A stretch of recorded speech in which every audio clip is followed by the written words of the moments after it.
This week on the channel we're going to do something really manly, get back to nature.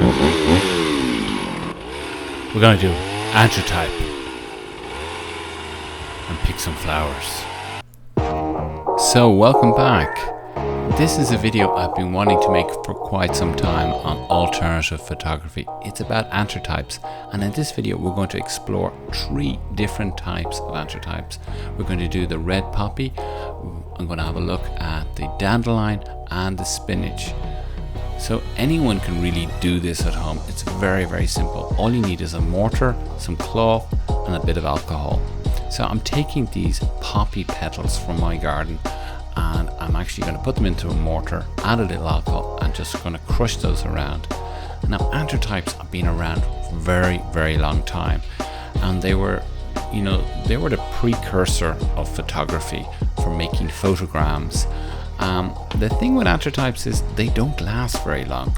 They last, maybe a couple of days in direct sunlight or maybe a couple of weeks, depends on what emulsion you make. So here I am making that emulsion by crushing up poppy petals with some alcohol. Now I am going to extract the actual juices from the flowers, and that's what an anthotype is, when you extract juice from flowers. And I'm going to put them into this cloth, just a standard cotton rag, and I'm going to squeeze the juice from this and we're going to paint that onto some paper. Now the paper to use is definitely something like a watercolor paper, about 160 grams. You want a really good strong paper, and acid-free paper is really important for this method. I'm going to do photograms. A photogram is basically you put something over your emulsion and you expose it to sunlight, and the pattern will be printed onto the paper. I mean, you can use a negative as well. If you're going to use a negative, use something that's very simple, a very simple print. You're not going to get an amazing amount of detail out of an anthrotype. That's one of the things with anthrotypes. However, spinach works very well, and you'll see an image that I made with spinach at the end of this video.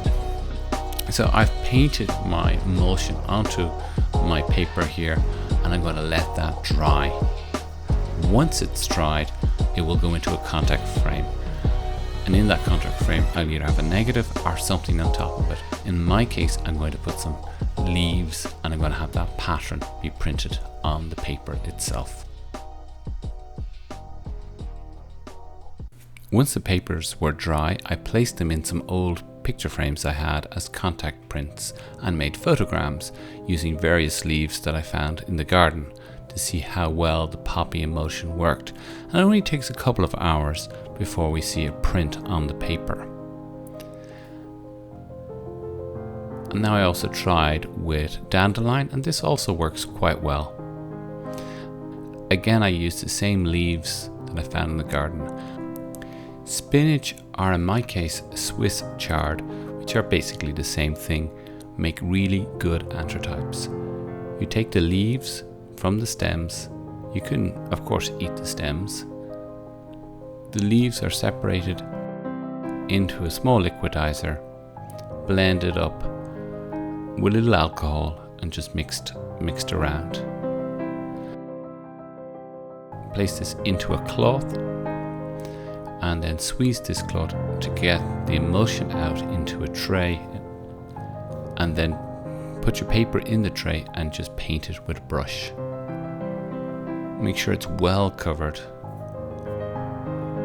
and let it dry. Once it's dried, you can just put it in your contact frame with a negative, and this is what I produced. It lasted quite some time, and then it faded quite a lot after, I'd say, about a couple of weeks in direct sunlight in my living room.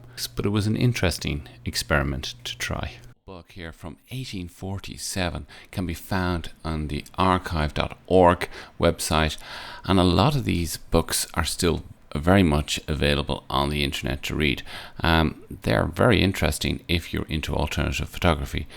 For example, this one here has quite a number of processes that you can go through, from calotypes, cyanotypes, positive calotypes, and what we're interested in here is anthrotypes. Well, let's go to that page 62. This is the general name given to those methods of producing pictures in which colored juices of plants are the photographic agents. Nearly the whole has been described by Sir John Herschel. Now, Sir John Herschel is the forefounder of photography. He is the guy who coined the word photography. He created the fixer that we use in film photography and prints that we make in the darkroom today. So a very important scientist. He is also known for creating cyanotypes, the blueprint. Do check out my other videos on cyanotype and alternative photography. Thank you for watching this video. I hope you've enjoyed it. I hope you've got something out of it. Please feel free to put some comments down below and let me know what anthrotypes you have tried out. Thank you for watching, and don't forget to subscribe and hit that little notification bell, and hope to see you on the next one. Goodbye.